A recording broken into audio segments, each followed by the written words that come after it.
G'day, I've got George here, keep you company on the 22nd of March 2026. Love to tell you another message of hope. So, last November, I was invited by a neighbour for a large dinner party. It had good food, good company, the kind of evening where you ended up across the table from the people you don't know particularly well. But I'm okay with that, so I'll talk to almost everybody. And then I saw a face I recognize. Are you ready for this? A man I couldn't immediately place. But something in me said, I know you. From where? Well, being a long time, I was curious. And just that, I want to know where life had taken this man. I introduced myself. Told him we met at the camp, and I was 16 at that time.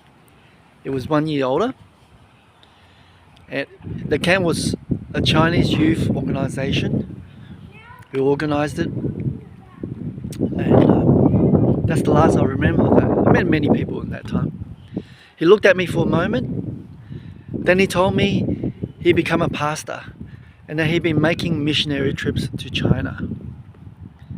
So, here's something I want to tell you about that particular moment. I cannot tell you what I said to him at that camp.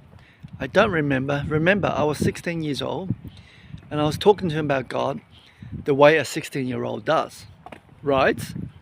Probably imperfect. I didn't know that much. And I was probably stumbling, but probably a lot of enthusiasm that I had given to him. I really don't have any records of it. We were strangers who had never exchanged contact details and never promised to stay in touch. My point is, over 40 years later, he was standing across the table from me and I remember him. And today he's a pastor doing missionary work in China.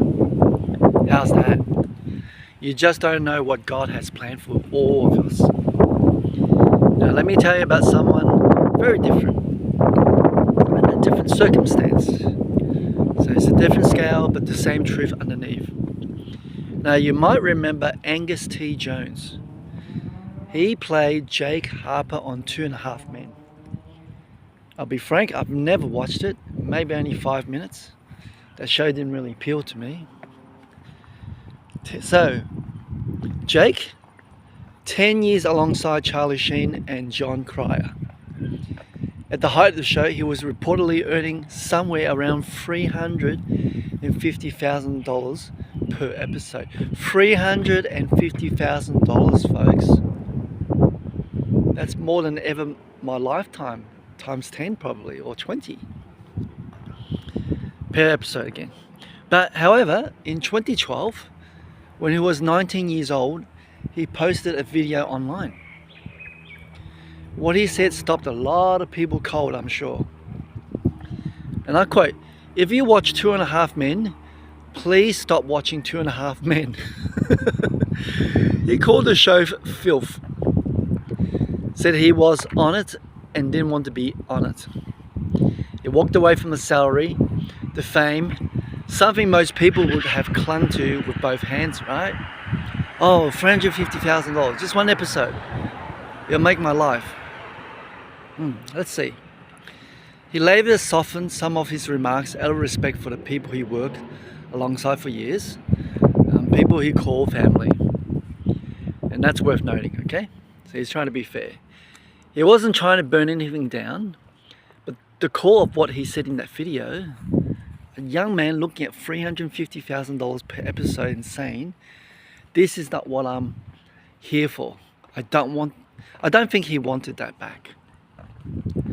By the sound of it. Something in him at 19 knew the money wasn't the point. The fame wasn't the point. It was something larger than that. And that is the seed, planted publicly at real cost to himself. So, by the way, if you like these videos, please give a thumbs up. It really helps with the algorithm. And please subscribe to the channel and share this message far and wide, because we need to tell people about these Christian messages, because some people are hurting and they really need to hear these. Thank you. Now, the Apostle Paul writes something in his first letter to the Corinthians that I'd like to return to. Chapter 3, verse 6 and 7. This is what he said. I planted, Apollos watered, but God gave the growth. So neither he who plants nor he who waters is anything, but only God who gives the growth. I planted, Apollos watered, God gave the growth. I have to repeat that for you. So he's talking about different people, different seasons, different contributions, yet neither one, not the planter nor the waterer, gets to take credit for what grows. Because it's true, everything belongs to God, entirely. I don't know about you, but I thought about these words differently since that November. I planted something at 16 that I cannot even remember planting. I didn't water it, I never went back, I moved on and he moved on as well for those 40 years. I have absolutely no idea what was happening in the ground. But God did. Yeah, God did. Does that not take a weight off? Because I think we hold back from witnessing, from having the conversation, from saying what we actually believe, because we feel the burden of the result. We want to know it's going to land before we try. That's the nature of us, right? We want visible impact before we invest ourselves. Sometimes not about faith, isn't it? When we needed it. And Paul is saying that is not your department. You plant, you water, everyone has a role, and you let go. Because the growth is God's work, not yours. And in His time, in His way, in a life you may never visit again. You may have planted seeds, you never see it eventuate.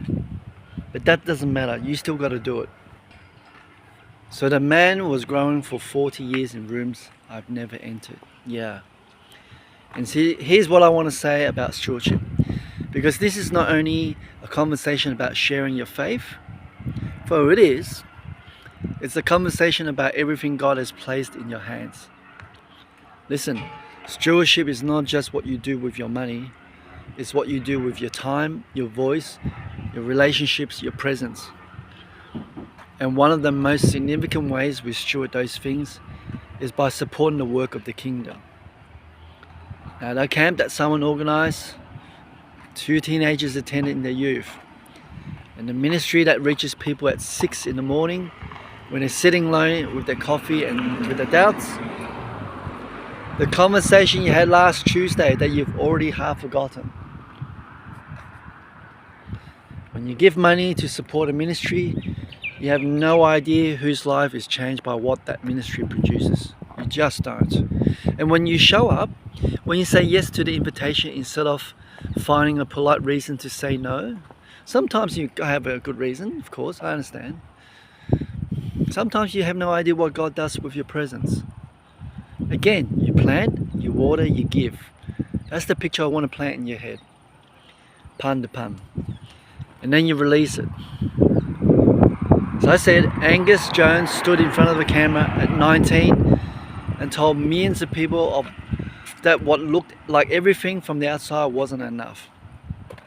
I don't know what God did with that in the lives of the people who watched it. I hope it's for good. Neither does he. But the seed was planted at a cost. Now your version of that seed might be quieter. Could be a conversation from months ago you've barely thought about since. A monthly transfer to a ministry you haven't heard back. Even a camp you helped fund that someone attended when they were 17, perhaps. You might not find out for 40 years. You might not find out at all. That's right. Friends, I'm going to end here. I want you to ask something honestly. When did you last give to the work for the kingdom? When was the last time you gave your time? Yeah? Your money, your actual presence. Without knowing and without physical promises that the return would be true. When did you last say something about God to someone? And then releasing it, trusting that what God comes next is not your department. We are all to fulfill the Great Commission. Tell people to repent and baptize. Because this is where stewardship gets serious. You want to see the harvest before we plant. I understand. We want assurance of visible impact before we write the check. We want to know our involvement meant something before we actually commit to it. But hey, can I remind you? Paul didn't plant and then check the growth charts. Did he? He planted it and Apollos watered. Neither of them gave the growth. So let me repeat it again, because it's so important. Neither he who plants nor he who waters is anything. Alright guys, thanks very much for today. I really appreciate your time. I'll see you on the next episode. Bye bye.